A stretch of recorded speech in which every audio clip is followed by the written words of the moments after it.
Now you may be wondering, why is it called the Crazy 8's incident? Well, that is because we are discussing a particular locomotive whose number was designated 8888, and it was an EMD SD40-2. Now, if you recognize this type of diesel, well, look, you do. There's no way around this. You have seen SD40s before. There's no way. If you've seen a train in the modern age, you've seen this type of diesel. They have been a mainstay on American railways and, beyond for decades. So, without question, this is a train that we're all familiar with. 8888, which I'm probably going to keep calling Quadra 8, just for the sake of clarity, was in service under CSX. It was originally a Conrail diesel that was brought into the CSX fold in 1977.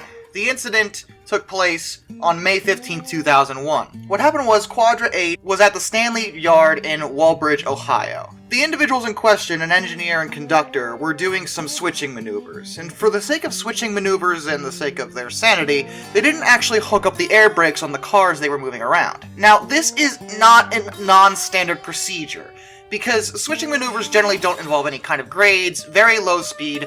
Usually, you don't need to hook up the air brakes on all the cars just to move stuff around. It's generally not considered necessary, so they don't do it. As they moved the cars forward, the conductor was on the side of the train, spot-checking the train overall to make sure the right number of cars had been selected, that everything was going okay, that nothing was going wrong, and the engineer was naturally on board the engine, moving forward.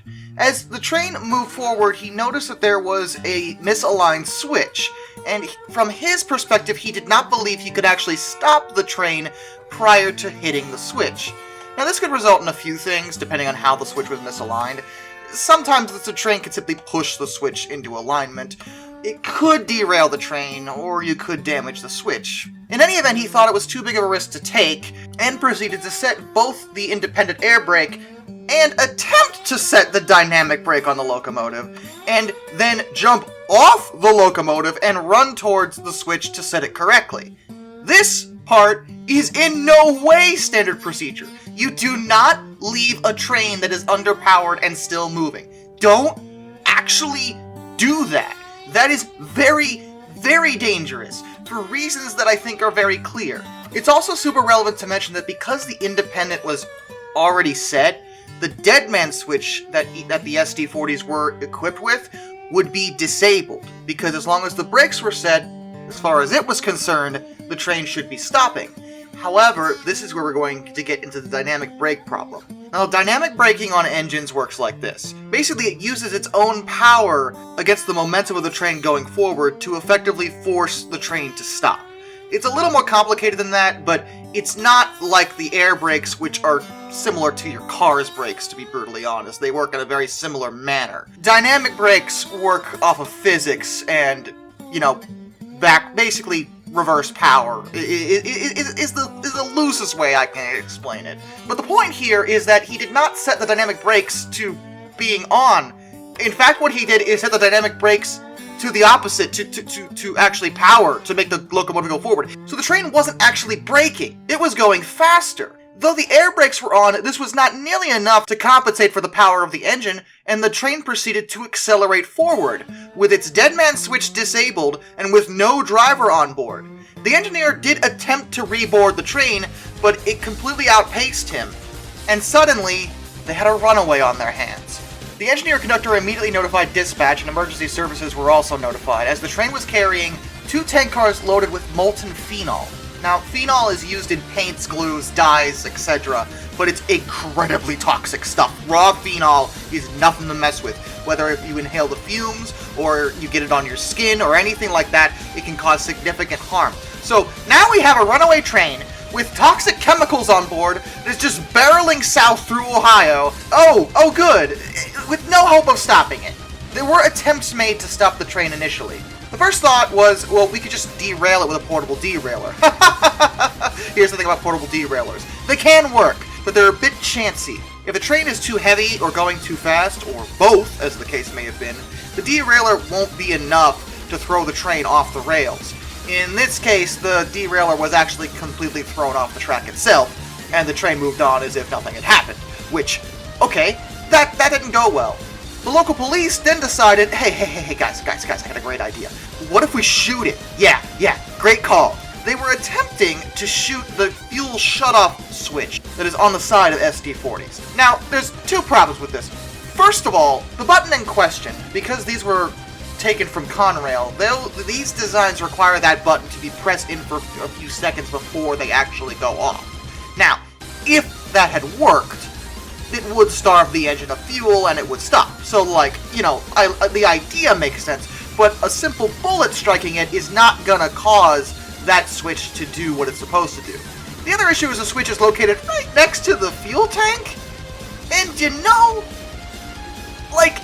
okay, probably, a gun, like, in the real world, probably isn't enough to make something explode. If a bullet strikes a fuel tank or something, it'll probably just dump fuel everywhere. It won't actually make it go off like we see in, like, video games and movies, but there's still that chance. And even if it did just puncture it, it's still now trailing fuel everywhere. Although, admittedly, if it was trailing fuel, I mean, maybe it would run out of gas faster. But still, the point is, this was an incredibly stupid idea, and I don't know why they did it. But if there's ever a sign that they were desperate, I think that in itself makes it pretty clear. After the derailer failed, CSX also enacted their own new idea for stopping this frickin' train. There was another freight train on the track, which was directed into a siding because, wow, no. And they uncoupled their locomotive, CSX 8392, which was also an SD40. 8392's job would be to wait for Quadra 8's to pass, and then leave the siding without its train and catch up to it, couple to the rear, and brake. The idea was to slow the train down enough where someone could get on board and stop the thing. Once Quadra 8 went by, 8392 did that exact thing. The crew on board, engineer Jesse Knowlton, who had 31 years of experience as an engineer, and Terry L. Forson, who was the conductor with only 1 year's experience, chased down Quadra 8 in 8392 and managed to couple to the rear of the train, and then they applied their dynamic brakes, and slow it to about 11 miles per hour. Once it was doing that, CSX trainmaster John Hosfeld actually ran up alongside it, jumped on board, and finally brought the train to a stop. Had this not worked, there was another part of the plan that involved a different locomotive, 6008, to move in the front of Quadra 8 and brake from the front. Fortunately, this wasn't necessary and probably would have been incredibly dangerous for the crew on board that one. The post-incident investigation revealed most of what I told you now. The engineer completely screwed up. The brakes on board Quadra 8 also were toast. They needed to be replaced, but she was put back into service afterwards, and still is, technically. She was rebuilt in 2014 and returned to service in 2015, and now operates as an SD40-3, and has been renumbered to 4389.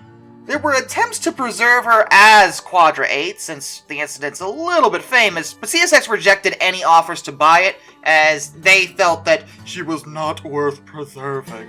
Which is just code for, we feel really dumb about it and don't want to talk about what happened. As for the engineer who caused the whole incident, he was a 35-year veteran, and it's never been revealed publicly who he was, or exactly what disciplinary action was taken. However, it is suspected that he was almost certainly, definitely, without question, fired. Because, well, yeah. I mean, I know he only made one mistake, but this is a pretty major flub. Like, getting off a moving train, like, no. You don't do that unless the train is really out of control. But him doing that is, no. I'm sorry. No. Now, if you've never heard of this incident, but it oddly sounds slightly familiar to you, that is because these events inspired the 2010 movie Unstoppable, which is actually one of my favorite movies, starring two of my favorite actors, Denzel Washington and Chris Pine. It was also the last movie directed by Tony Scott before his unfortunate death, and it's actually a pretty decent fictionalized version of the events. Obviously, there's a bunch dolled up for cinema to make things more action-y and exciting, but it still follows things faithfully enough for a sensationalized version, so I would recommend the movie. There haven't been many runaways since the incident, thank God, and hopefully we've learned from these mistakes and that doesn't happen again, because I think it's fortunate that they were able to stop Quadra 8, because otherwise, someone might have died horribly. And that didn't happen here, so hey, I can joke about it. Till next time, This is Darkness, and I bid you all a fond farewell.